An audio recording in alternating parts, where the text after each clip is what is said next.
वंदे मातरम। संजय राय और हरीश सिंधी, भारत के दो राज्य, एक बिहार दूसरा राजस्थान, एक जोधपुर एक मुजफ्फरपुर। इन दो जगहों पर दो बड़ी घटनाएं होती हैं। ये दो दरिंदे और इनके साथी। लेकिन यहाँ पर ये हरीश सिंधी जो है, ये 2.5 साल की बच्ची के साथ जोधपुर में एक कूड़ा करकट उठाने वाली एक औरत मंदिर के सामने अपनी बच्ची के साथ सो रही है, उसको उठा के ले जाता है। 2 बार उसके साथ दुराचार होता है। उस छोटी बच्ची को लहूलुहान फेंक के चला जाता है और क्या कहता है वो कि मुझे कोई फर्क नहीं, फांसी पे चढ़ा दो या मेरा कत्ल कर दो, गोली मार दो, कोई फर्क नहीं पड़ता। एक ही है। दूसरा, वहां पर वो संजय राय, एक 13 साल की दलित बच्ची, वहां पर बिहार में उस बच्ची का 2 अलग अलग चीजें हैं। लोकल न्यूज ने यह कहा कि उस बच्ची की छाती तक को जो खुरपी होती है उससे काट दिया गया, उसकी हत्या हुई, उसके पैर बंधे हुए थे, लिम्ब बंधे हुए थे, उसके बाद उसका गला घोटकर हत्या की गई। पुलिस ये कह रही है, पुलिस की इन्वेस्टिगेशन के हिसाब से जो मेडिकल रिपोर्ट आई है उसके हिसाब से पुलिस ये कह रही है कि रेप नहीं हुआ है, सिर्फ हत्या है। मतलब रेप नहीं हुआ, सिर्फ हत्या है। ये सेंटेंस गौर कीजिएगा कि इस बात से थोड़ा सा लोगों को ये लगा कि नहीं रेप नहीं हुआ, किस टाइप की ये क्या है मानसिकता। तो इसमें क्योंकि कुछ लोग बच गए उसमें, अब यहां पर ये आता है कि बिहार की जो पुलिस की जो जांच थी और जो लोकल है, इसमें एक दोनों अलग अलग चीज है। जो लोकल न्यूज वालों ने लिखा है, जो जिनने देखा था, लेकिन बात यहीं पर है कि जो रिपोर्ट कह रही है, क्योंकि उनका कहना यह है कि बॉडी में स्पर्म नहीं पाया गया। 13 साल की बच्ची की लेकिन हत्या तो हुई। अगर मान लीजिए इनकी ये बात भी सही है तो लोकल्स फिर ऐसा क्यों कह रहे हैं? दोनों में बहुत फर्क है, दोनों चीजों में। यहाँ लेकिन बड़ी बात जो आपकी और मेरे सोचने की, कि जब मैं हमेशा कहता हूं कि सर्वाइवल टैक्टिक्स होना चाहिए, मिशन प्रहार की ट्रेनिंग होना चाहिए बहुत सारी, मैं अपने आप से ये सवाल ये पूछता हूं कि ये 2 साल की बच्ची को आप क्या सिखा लोगे? क्या सिखा सकते हो आप? एक कूड़ा करकट बेचने वाली रात को 11 साढ़े 11 बजे वो बच्ची को लेके अपने सो रही उसको उठा ले जाता है। ये दरिंदा 2 बार उसके साथ क्या हुआ आप कल्पना करिए। डॉक्टर ये कह रहे हैं कि 2.5 से 3 घंटे सर्जरी में लग गए। क्या करोगे उस बच्ची, छोटी सी बच्ची के साथ? कैसे उसकी सर्जरी, कैसे उनके हाथ कैसे कांपे होंगे डॉक्टर्स के? आप सोचिए 2-2.5 साल की बच्ची के साथ ये होता है। कहाँ? जोधपुर राजस्थान में। और फिर एक हादसा हो रहा है बिहार में। कोई कैसे सेफ होगा? और कैसे क्या बात है?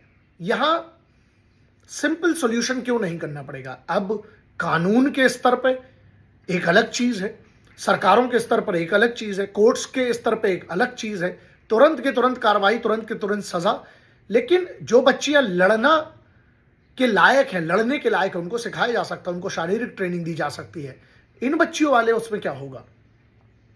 मैं जैसे बंगाल वाले में जो हुआ है, कलकत्ता वाले में जो हुआ है, उसमें अगर मैं कमेंट्स जब पढ़ रहा हूं, मेरे को जब कमेंट्स मेरी टीम ही दिखाई है, मैं तो, क्योंकि मैं बहुत क्रोधित होता हूं इस बात को लेकर, और फिर मैं वो बात करता हूं जो आपके भी मन में है, मेरे भी मन में, और जो मैं इतने सालों से बोलते आया हूं, जो मांग है। लेकिन होना तो कानून के हिसाब से चाहिए। मैं आवाज तो उठाता रहूंगा क्योंकि वही मेरा सर्वोच्च अधिकार है और सर्वोच्च ताकत है। अगर ये आवाज ही पहुंचेगी, इसीलिए मैंने आज एक बात लिखी थी कि हर वो इंसान जो चुप है वो जिम्मेदार है। हर वो इंसान जो चुप है इन सब मामलों में वो जिम्मेदार है। और मुझे ये बताओ कि मैं इनको क्यों ना कहूं कि ये जो चुप हैं ये बाकी सब गद्दार हैं। तो अब 2 से 2.5 साल हम किस बात पे प्रश्न करें? और आप और हमारी जिम्मेदारी क्या है कि सिर्फ क्या हम इस बात पर, जब तक एक राष्ट्रव्यापी चीज नहीं होगी, कानूनों की सख्ती से ज्यादा तुरंत निर्णय लेके तुरंत सजा, और पब्लिक में जब तक सजा नहीं देंगे, जब तक भय नहीं होगा, मैं इतने सालों से बोलते आ रहा हूं। फिर अब बताते हम सभ्य समाज और सभ्य कानून। क्या काम का साहब? क्या काम की सरकारें? क्या काम की फिर केंद्र सरकार और राज्य सरकार? और क्या काम की पुलिस? और क्या काम का फिर कानूनी व्यवस्था? यदि एक 2-2.5 साल की बच्ची, वहां उसको जीने का हक है, बाकी सब ठीक है, उसको जीने का हक है साहब। वो गरीब है, कूड़ा करकट बेच रही है, या वहां पर जो दलित बच्ची के साथ हुआ है, जो फिर किस बात की, मतलब किस बात हम क्या हम। तो मेरा यह है कि मैं तो अपने लेवल पे, स्तर पे ट्रेनिंग की जहां बात आती उनको दी जा सकती है, जो सीखना चाहे, जिनमें ताकत है, थोड़ा लड़ने की ताकत, लायक हो लड़ने के, खड़े तो हो। 2-2.5 साल की बच्ची। तो इसमें सबसे बड़ा मुझे जो लगता है कि आप लोग के भी मुझे सुझाव चाहिए।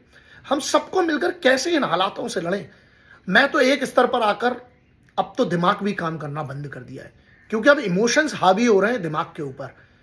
और जब मेरे इमोशंस हावी होते हैं, मैं प्रयास करता हूं कि मैं शांत रहूं, क्योंकि उसके बाद जो मेरे जो इमोशंस कहते हैं वो मैं नहीं करना चाहता हूं।